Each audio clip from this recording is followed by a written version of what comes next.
fácil pôr um ponto final ou dizer adeus quando o relacionamento chega ao fim. Muitas vezes, os filhos viram motivo de disputa e acabam prejudicados. Para tentar resolver situações como essa, o Judiciário criou a mediação familiar. No Mato Grosso, o projeto tem dado bons resultados. O programa de mediação familiar usa a experiência de técnicos para ajudar casais em separação a buscar o bom senso e o diálogo. A equipe convida os participantes do programa a refletir sobre os seus atos para chegar a um acordo.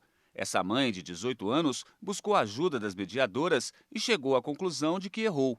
Agora quer reparar o erro. Na hora eu acabei ficando nervosa, né? Daí que eu acabei xingando ele, eu acabei xingando a criança, né? Que eu sei que eu errei bastante. Então, por isso que tá acontecendo esses negócios, né?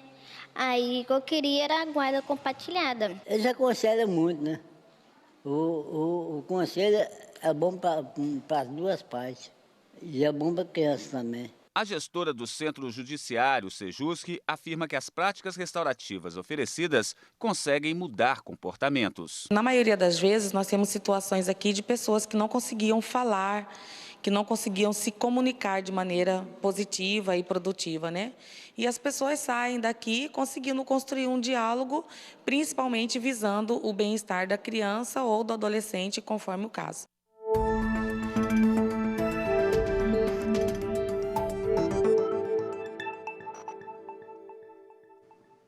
E para falar mais sobre o assunto, eu recebo agora aqui no estúdio a advogada Patrícia Zapponi.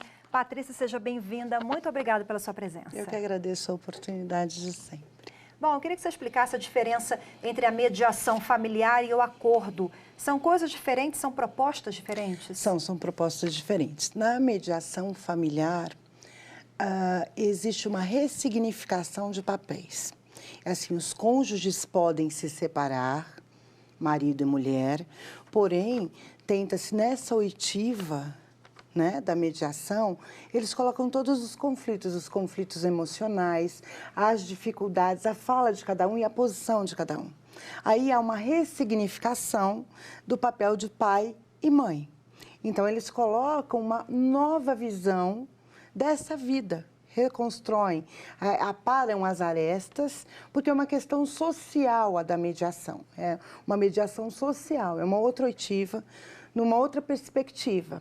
Claro que essa mediação, ela precisa ser homologada pelo Judiciário e nós precisamos ouvir o MP também. Por isso que existe a proposta de nós termos as câmaras privadas, que é fora do ambiente do Judiciário. Então, não é dentro do Tribunal de Justiça ou dentro do Fórum?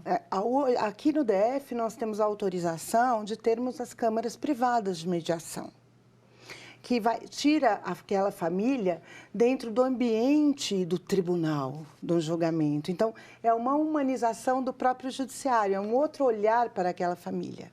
E essa mediação é feita com advogados e junto com uma equipe multidisciplinar? Isso. São quantos encontros? Na verdade, a mediação ela acontece com 3, são 2 mediandos e um mediador, que ele é preparado para isso. E nós temos inovações. Em Maringá, é utilizada muitas vezes o tarô. O tarô na questão não mística da coisa, mas para você conseguir entender e visualizar tal qual a constelação familiar. Então, a Justiça vem buscando métodos que humanizem essa relação familiar. A criança participa também? Muitas vezes ela pode ser ouvida, mas a maior parte dos conflitos, quando existe uma dúvida, essa criança é ouvida. A maior parte dos conflitos é por parte do pai e da mãe, que às vezes enxergam nessa criança o objeto que vai ser usado nessa disputa, a manipulação dessa criança pelo pai ou pela mãe, porque eles estão dissolvendo a questão de cônjuges. Só que aí vai para a questão de pai e mãe e envolve seus filhos, reverbera para a criança. Bom, a sociedade está se transformando, ainda bem estamos avançando, né? Com certeza. Nas relações devagarzinho, mas aparece aí uma figura conhecida como a masculinidade tóxica. A senhora me informou que trata como machismo tóxico, né? É. O que é isso? Qual a influência desse homem na relação e desse termo que a gente está falando mais sobre isso?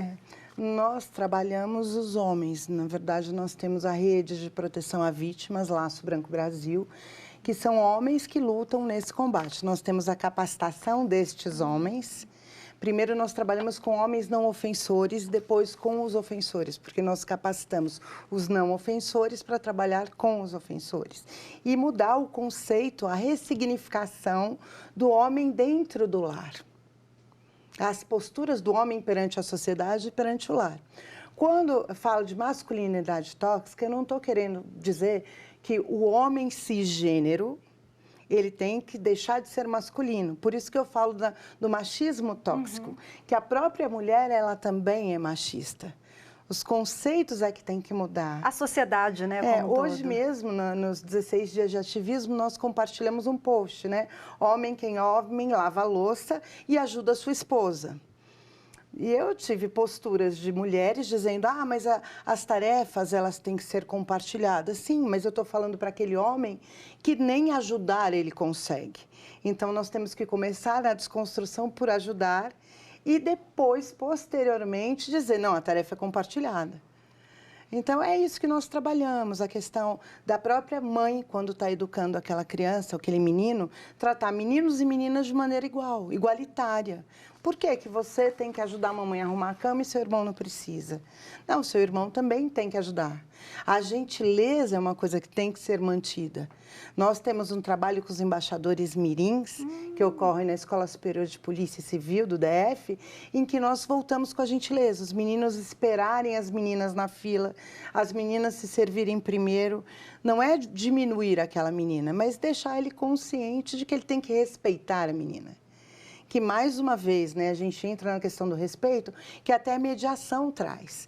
A mediação são 3 pilares: respeitar a lei, respeitar a si mesmo e respeitar ao próximo.